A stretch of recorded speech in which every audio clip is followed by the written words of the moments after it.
नमस्कार दोस्तों, चलिए जानते हैं भारत और बिहार की फटाफट 25 बड़ी खबरें केवल 8 मिनट में। लेकिन उससे पहले लाइक्स और सब्सक्राइब जरूर कर दें।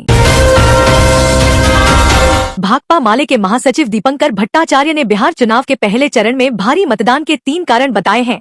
उनके अनुसार सामाजिक न्याय की आकांक्षा, बदलाव की इच्छा और युवाओं की सक्रिय भागीदारी ने मतदान प्रतिशत को बढ़ाया। बिहार में कांग्रेस नेता ने नीतीश कुमार के पुत्र को गिफ्ट देने के मामले में केंद्र सरकार के एक मंत्री पर गंभीर आरोप लगाए हैं। उन्होंने दावा किया कि गिफ्ट के बदले मंत्री पद हासिल किया गया। इस आरोप के बाद बिहार की राजनीति में खलबली मच गई है। बिहार चुनाव के मद्देनजर तेजस्वी यादव ने पासी समाज से वादा किया है कि यदि उनकी सरकार बनती है तो ताड़ी को शराबबंदी से बाहर किया जाएगा। उन्होंने कहा कि पासी समाज को ताड़ी बेचने का कानूनी अधिकार मिलेगा। बिहार में चुनाव के माहौल के बीच सब्जियों के दाम तेजी से बढ़ रहे हैं।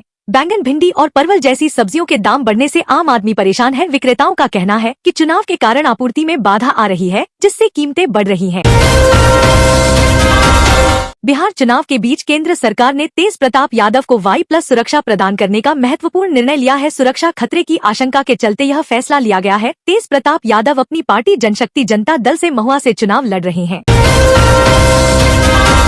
बिहार में 2025 के चुनावों की तैयारी शुरू हो चुकी है। पहले चरण में पटना का कुम्हरार विधानसभा क्षेत्र सबसे पीछे रहा, जहां सबसे कम मतदान हुआ। अन्य क्षेत्रों में मतदाताओं ने बढ़ चढ़कर हिस्सा लिया। मुजफ्फरपुर के मीनापुर में सबसे ज्यादा मतदान हुआ। प्रधानमंत्री नरेंद्र मोदी ने बिहार में एक रैली में आरजेडी पर हमला बोलते हुए कहा कि वे बच्चों को कट्टा देते हैं, जबकि उनकी सरकार लैपटॉप प्रदान करती है। उन्होंने आरजेडी पर युवाओं को गुमराह करने और शिक्षा व रोजगार के अवसरों को बाधित करने का आरोप लगाया।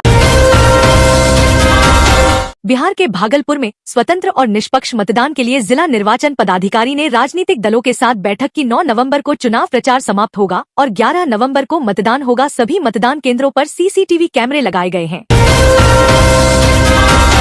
गया जिले के टेकारी विधानसभा क्षेत्र के दिघौरा गांव में विधायक अनिल कुमार पर हुए हमले के बाद तनाव व्याप्त है। पुरुष गांव छोड़कर भाग गए हैं और महिलाएं घरों में कैद हैं। ग्रामीणों का आरोप है कि पुलिस ने निर्दोष लोगों पर लाठियां बरसाईं। बिहार में होने वाले 2025 के चुनावों के मद्देनजर महिलाओं ने प्रचार की कमान संभाल ली है। वे घर घर जाकर लोगों को चुनावी संदेश दे रही हैं और मतदाताओं को जागरूक कर रही हैं। महिला कार्यकर्ता सरकार की नीतियों और योजनाओं के बारे में जानकारी दे रही हैं। गया में केंद्रीय मंत्री जीतन राम मांझी ने वजीरगंज में लालू राबड़ी सरकार पर हमला बोलते हुए कहा कि उस समय अपहरण और हत्या का बोलबाला था। उन्होंने नीतीश कुमार की प्रशंसा करते हुए कहा कि उन्होंने दशरथ मांझी जैसे लोगों को सम्मान दिया। दरभंगा हवाई अड्डे से दिल्ली, मुंबई, हैदराबाद और कोलकाता जाने वाली उड़ानों के किराए में भारी उछाल आया है। त्योहारों और छुट्टियों के कारण यात्रियों की मांग बढ़ने से यह स्थिति उत्पन्न हुई है। किराए में वृद्धि से यात्रियों को परेशानी हो रही है। विश्व प्रसिद्ध सोनपुर मेले का उद्घाटन इस बार कार्तिक माह की बजाय मार्गशीर्ष माह में हुआ, जिससे सदियों पुरानी परंपरा टूट गई। धार्मिक गुरुओं से सलाह न लेने के कारण संतों ने नाराजगी जताई और सुविधाओं की कमी पर असंतोष व्यक्त किया।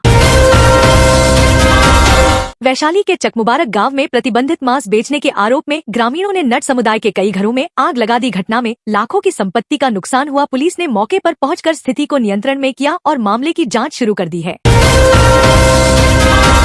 शेखपुरा के सहनौरा रेलवे फाटक पर एक बड़ी दुर्घटना टल गई। कोयला लदी मालगाड़ी के चक्के से धुआं निकलने पर गेटमैन की सतर्कता से ट्रेन को रोका गया, जिससे बड़ा हादसा टल गया। इस कारण फाटक 25 मिनट बंद रहा और मार्ग पर लंबा जाम लग गया।